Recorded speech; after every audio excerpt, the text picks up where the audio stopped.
Hello, and you are listening to Bill Murphy's Red Zone podcast.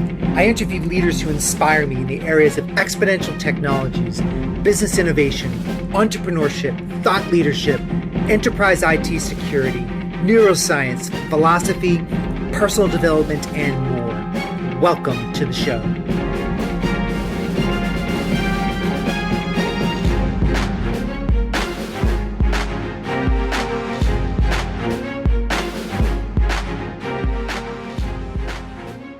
Welcome back to the show, everyone. This is Bill Murphy, your host of the Red Zone podcast. Today, I have a great interview with Dr. Jonas Ridderstrale from Sweden. He's one of the world's most influential and respected business thinkers and speakers.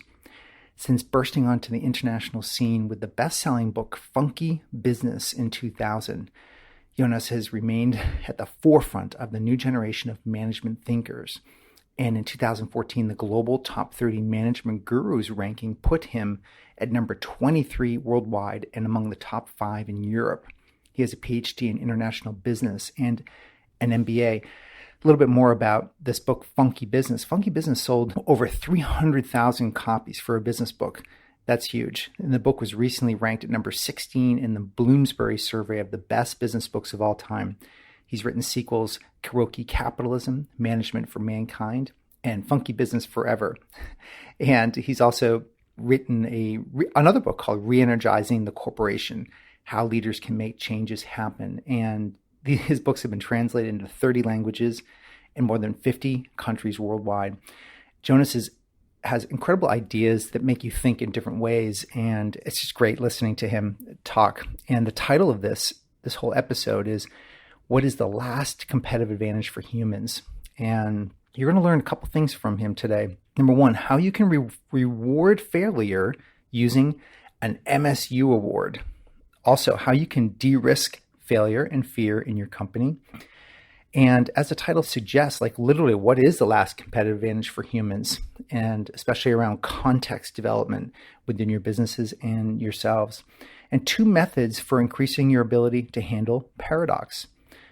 Also, we talk about Nobel Prizes and why they are awarded to teams now versus just superhumans. Now, what's happened in regards to that?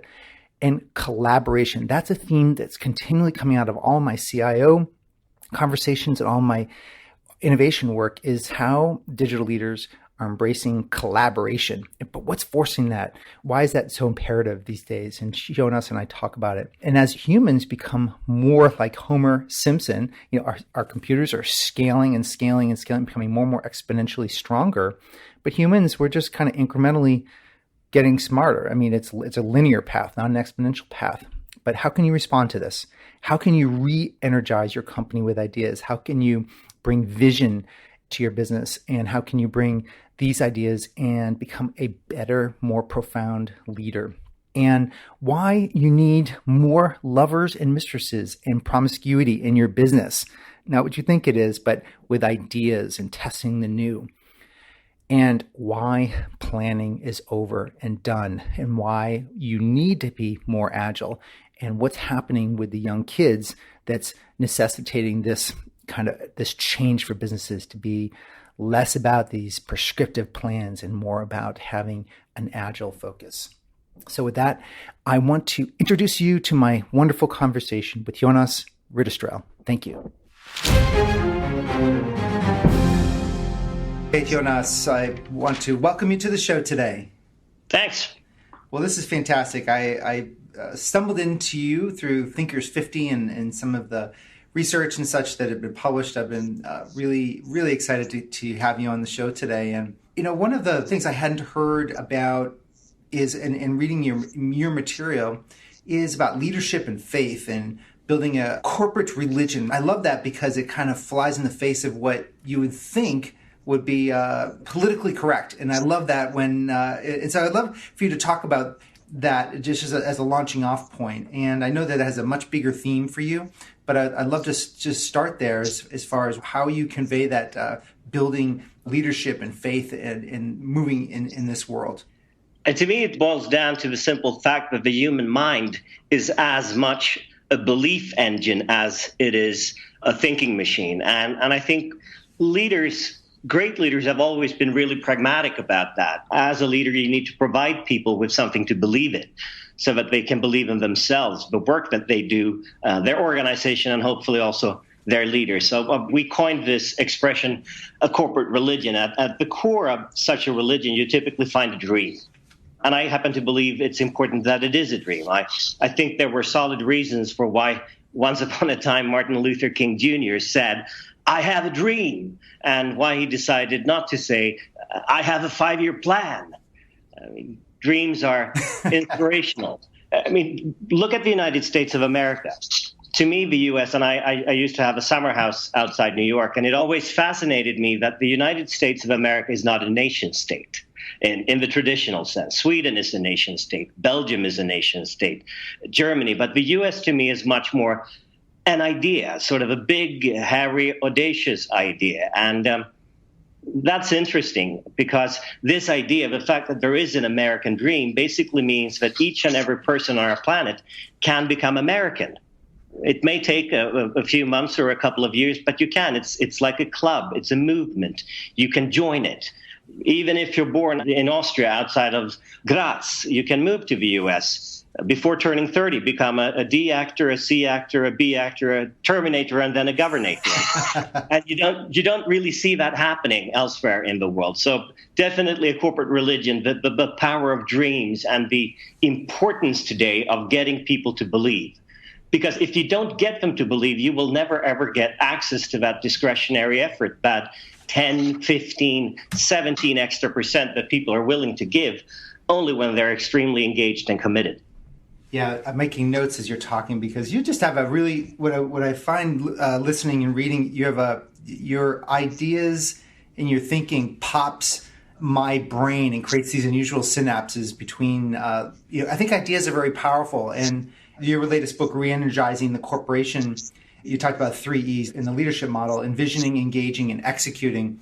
And so the envisioning phase that you were just explaining there with ideas and the power of dreams, why is that so important now for leaders in this age? And I know generally, as we talked about, my audience tends to be of the technology can be a facilitator for enormous change and disruption within an organization. Well, why now? Why is this so important now? Because I think if you have a very narrow focus on technology, you miss out on so many opportunities. Because my experience is that 3 eternal forces drive change. So we have technology for sure, but we also have institutional change and changes in our values.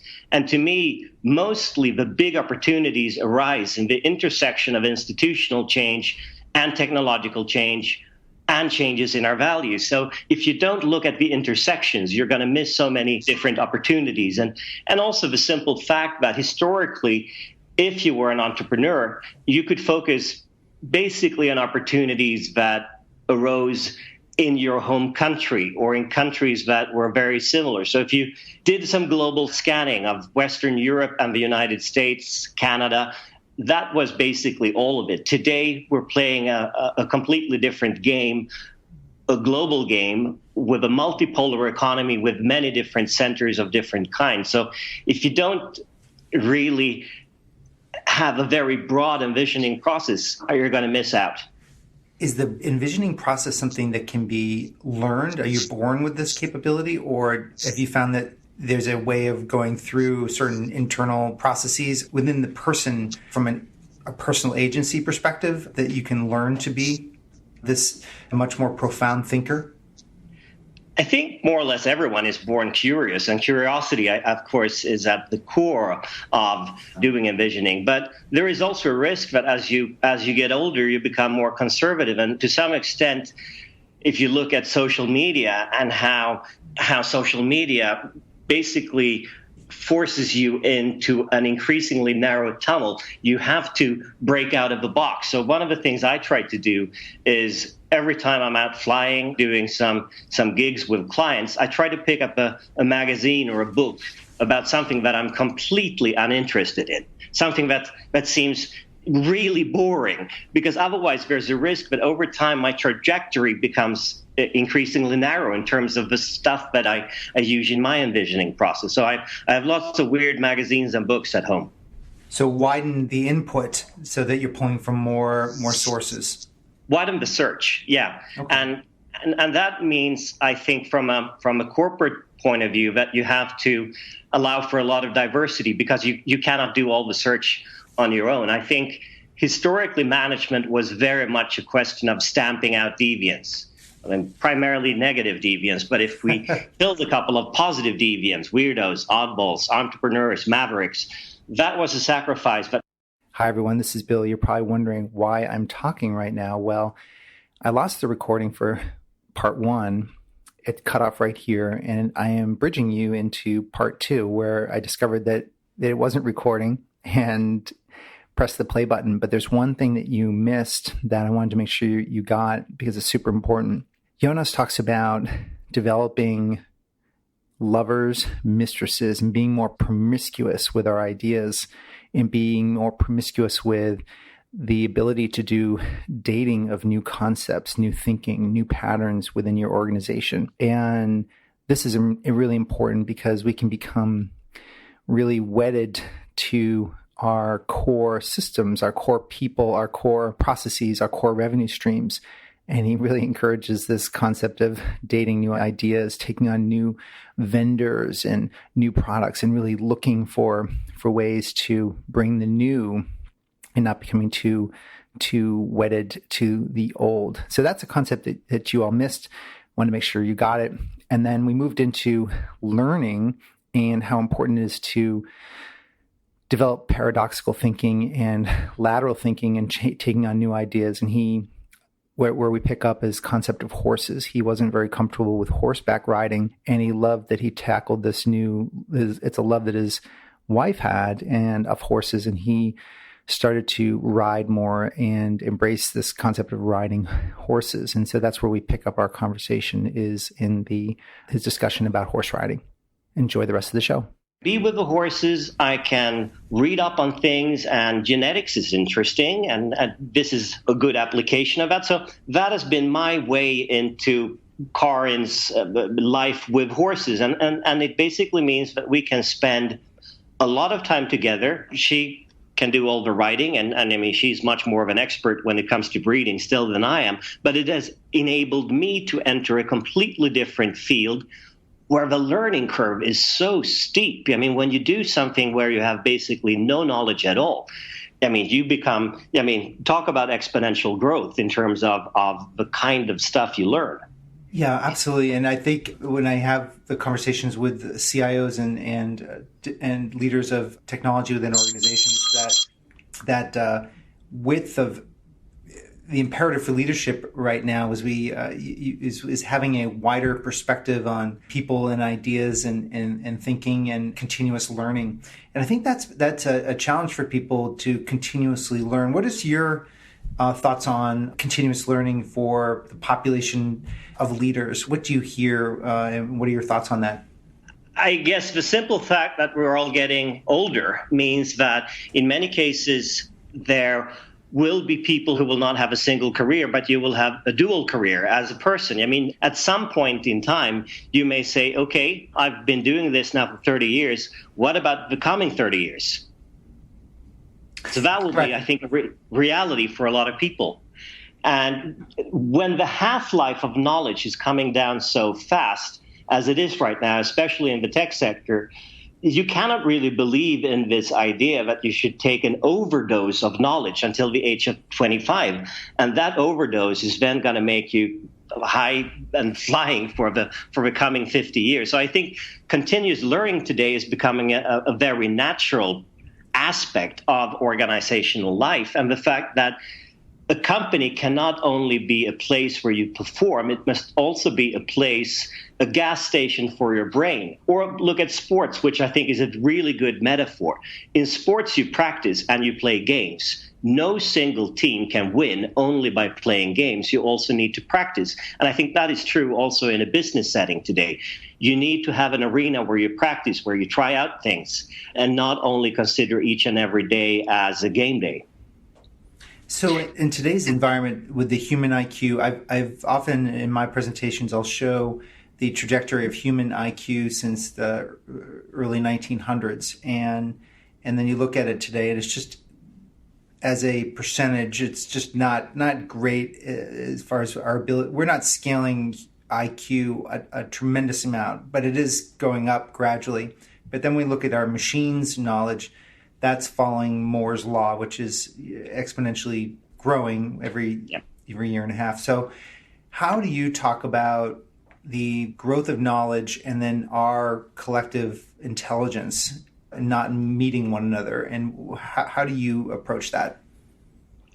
I mean, it's quite simple, isn't it? We're all becoming Homer Simpson. To the extent that while knowledge on the individual level grows at a linear rate, I think there's basically an increase of average individual IQ by about 3 IQ points over a 10-year period.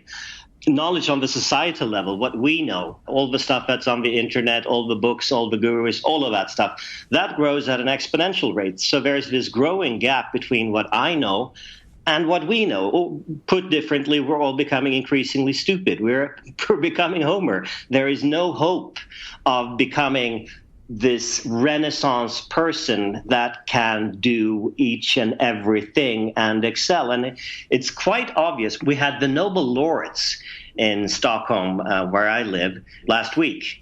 Just look at who gets the Nobel Prize. I mean, historically, that was the lone genius who got the Nobel Prize. Today, it's usually duos, trios. Peter Higgs, the guy who picked up the physics prize together with some colleagues a few years back, became internationally renowned when they published this 2-piece article on the Higgs boson particle. Those 2 papers had in the excess of 5,000 co-authors. Wow. So that's the kind of constellation of stars that you need in order to push the frontier forward. So this Lone Ranger strategy no longer works. And in effect, we're seeing a lot more calls for cooperation, collaboration, and not only inside the firm, but also outside the firm. And if you look at the entire open innovation movement, for instance, I think it's a sign of the fact that you cannot make it on your own anymore. Something dawned on me as you were talking, and we had an innovation lunch yesterday, and we were talking. One of the most profound, I always ask people at the end of the lunch, what is the one thing that they took from the conversation, the one of the many that they're going to bring back to their organizations or something they're going to dive personally into. And it was the success stories and the imperative of collaboration and teamwork and observing others' breakthroughs as leaders and facilitating that within their organizations. And it's interesting that parallel that you just played out at our highest levels of the Nobel Prize, how that's also shifted and more from the Lone Ranger hero Einstein type to the collaborative nature. Yeah, and I think our kids get this intuitively. I mean, I remember my oldest son, Joel, who's now 21, when he was about probably around 13, 14, he came home from school and we had some dinner. And then I said, today, no more computer games. You have to do your homework. And he said, okay, Dad. And he went to his room. And I remember when I did my homework, my mom was a school teacher, and I spent an hour in my room, and then I came out, and she really checked that I had done my homework. I got mini tests. After half an hour, I went up to Joel's room, and he was sitting in front of his computer with his headphones on. And I said, okay, Joel, we decided no games today. And I see you're in front of your computer, and you're wearing your headphones. No, I'm doing my homework with my friends. So they were on the internet doing their homework together because they intuitively get that by collaborating, by sharing experiences, they can grow their share of all that knowledge that exists out there. Another thing that I think they get intuitively, I don't know about you, but when I was that age, 13, 14, I used to sit down with my friends Wednesday afternoon, and we talked about where to go Friday or Saturday evening. And it was a lengthy discussion. Swedes are very consensus-oriented, so it took 1 or 2 hours. But finally we decided, and come Friday evening, we went to that place. Now, let me tell you, even if it was boring as heck, we stayed. Because you don't mess with the plan. What do kids today do? I mean, they don't plan because they have access to real-time information. Friday evening, I can see my son or my daughter. They're on their cell phones and they're texting and they're WhatsApping or whatever they are doing. They are using real-time information to navigate throughout the landscape instead of having this plan, because they understand that in a world which is increasingly complex, a world that is linked to the hilt technologically, politically, physically, economically, it does not make sense to rely on planning. Instead, you need to navigate through enlightened trial and error processes. Yeah, it's interesting that I had the same experience with my son recently, where he's 16, so younger than yours, and just recent new driver. And he says, well, it's 9 o'clock at night. Well, my friends and I, we're going to get together right now. And it's like, of course, this get together was 45 minutes away in the evening. And I thought, well, could this have been done like earlier in the day? Could you have planned to get together with your friends earlier? That way we could have like collaborated on this and made sure that it's all orchestrated and you're not driving in the middle of the night, et cetera. So, the real-time nature of this and the spontaneity was just as you're explaining. And I also have the same experience with both my daughter and my son with the homework. And I'm like, what's the headphones on for the homework? Like, yep. This is, my friends and I were talking right now. He's got some notes and I need some notes and I lost mine and I can't read. It's all happening in real time. And when you and I were growing up, there was a latency to all of that. No, it's a completely different world. I remember when I wrote my doctoral dissertation, and one of the companies I looked at was Electrolux, the Swedish white goods company. And they, during the 1970s, they made a big acquisition, another Swedish company, and they went up to talk to the management team. And this was right before Christmas. And the management team of the company that they had acquired had gotten the annual Christmas gift. And it was, if people can remember this, the old style paper calendar, the one that you kept all your different meetings in. That calendar came with all the management meetings for the next year pre-printed in the calendar. That was the kind of reality in which they did business in during the 1970s. So a lot more disruption and change is here. So this leads us to the next topic, which I think flows nicely. You talk about, or you're writing about, bureaucracy, meritocracy, and adhocracy.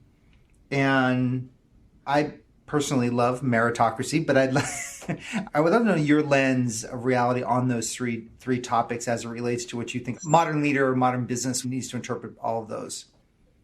Now, to me, the starting point is, how do you capture the role that a person has in an organization? And I tend to ask audiences a couple of questions. I mean, are you someone? I mean, do you have a title? Yeah, for sure. I mean, it's a stupid question, but yeah, I'm the marketing director, I'm the head of sales, or I'm the CIO of the company. Now, do you do something? Yeah, most people they're on a couple of projects or they're involved in a number of processes within the organization. And then I ask them, do you know something? Yeah, I mean, I have an MBA or I have an engineering degree and I have this much experience from the telecommunications industry or whatever. Now, can you take any of those individually, what you do, who you are, and what you know, and explain the roles that you have in your company? No, you can't. You need to consider them all three together because all those structures exist. We have a knowledge structure, we have a positional structure, and we have an action structure in any organization. It doesn't have to be a business. It could be the United Nations, the Boy Scouts, or a sports team. Now, if we only consider the positional structure, and if we let the positional structure dominate, you end up with a bureaucracy. You follow the rules. There are standards and procedures for everything. The boss is the boss. You're extremely hierarchical, and that sort of is the way things work. Now, if we let the knowledge structure dominate, you end up with a meritocracy. So the smartest person in the room will win, not the one with the greatest title on his or her business card. Now, what about action? If we let action dominate, what kind of organizational structure does that imply? Well, you get an adhocracy, where power rests with the people who actually do stuff, not necessarily think, but they do. It's the thrill of the chase. You're organized around opportunities, and in most organizations, typically this would mean a project-based kind of company, where the projects are much more powerful than the traditional operating structure of the company. Now, which structure is best? Well, it depends very much on the industry you're in, the particular environment in which you do business. And I think great companies can actually use all three structures. At times, yes, we can use the formal hierarchy for taking rapid decisions. At times, we need to go back to the knowledge structure and have a debate, a discussion. And as I pointed out in the case of Eric Schmidt and Google, it needs to be a debate with a deadline. But in certain situations, you cannot really rely on the knowledge structure because you will end up in this analysis paralysis kind of situation where you will never have enough information. Instead, you need to be courageous. You need the guts to say, okay, we don't know, but we'll start here and we'll try to muddle through this trial and error process, and we will have to change, and we will have to, but we don't know in advance what will work and what will not. So I think ideally a company needs to rely on all three structures. As a leader, you need to know when to shift, but there's a tendency in most organizations, especially when they face a lot of uncertainty and change, to retreat back into the functional foxholes of a bureaucratic structure. When you're talking about change, we were talking about mistresses and lovers, and in an environment which is very much, there's a protection mechanism that the business core personnel are trying to support the existing business structure, the existing business lines of revenue and production. And then all of a sudden you're looking at new opportunities and new structures and new capabilities for the organization. That generally brings up fear. And so as you're looking and sort of being more promiscuous with looking at new opportunities, I love that concept, by the way. How should a modern leader deal with organizational fear that spans across multiple people? I mean, one very practical thing that I see a lot of companies do these days, and especially the most innovative ones, is to hand out, and they probably wouldn't call it this, but I've given it this particular name, to hand out an MSU award, and it stands for Major Screw Up of the Year. If you can get people to realize that screwing up is part of innovation, if you experiment, there is no way to take a shot that will make you immune to mistakes and failure. It's a natural part of the process. Hand out an MSU award, and if I was the CEO of a company, I would pick up the first award myself because it legitimizes mistakes. It legitimizes failure. Not making the same mistake over and over again, but I think in order to get innovation, you must make it less risky for people to take risk. I mean, look at the Army. In the Army, they systematically reward people who make mistakes.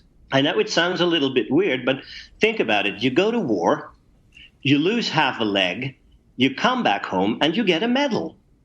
I mean, it was a semi-strategic mistake, to say the least. I mean, it's not part of the job description to lose that part of your leg. But in the Army, they know that unless you reward people who take real risk, you cannot win a battle, let alone a war.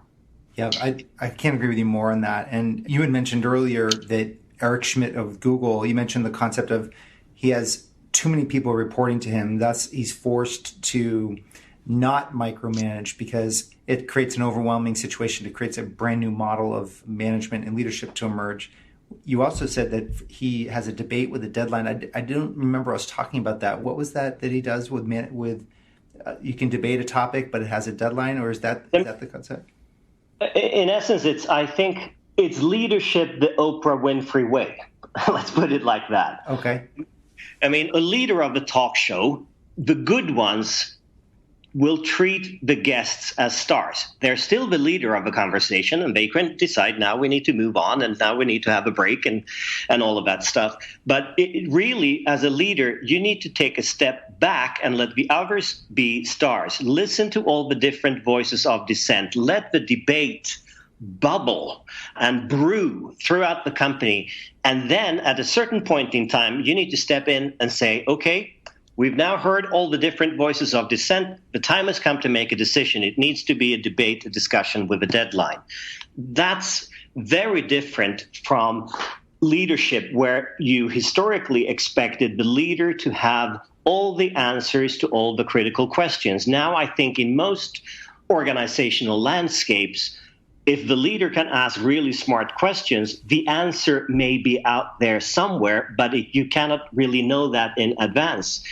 And the answer is probably only half an answer, because since we're all becoming increasingly stupid, you need to combine a number of half answers to end up with a whole answer to that particular question. So the leader as someone who asks really smart questions rather than someone who can outsmart all the rest with answers. Well, that's particularly appropriate with the digital leaders, is that no longer are they the smartest person in the room, and that's even more imperative. And this entire conversation has been really insightful for me, and it's really the imperative of human beings as our systems and our technologies are outstripping us in capability. We're literally no longer can anybody claim the excuse that I don't know the answer to something, because all of that knowledge is completely at our fingertips. Yeah. And so it just completely forces us to it's almost like the distinctions, and you mentioned this earlier, the paradoxes between knowledge sets and the unique capabilities we have to link information together is really a unique human capability these days that we still can be held sacred.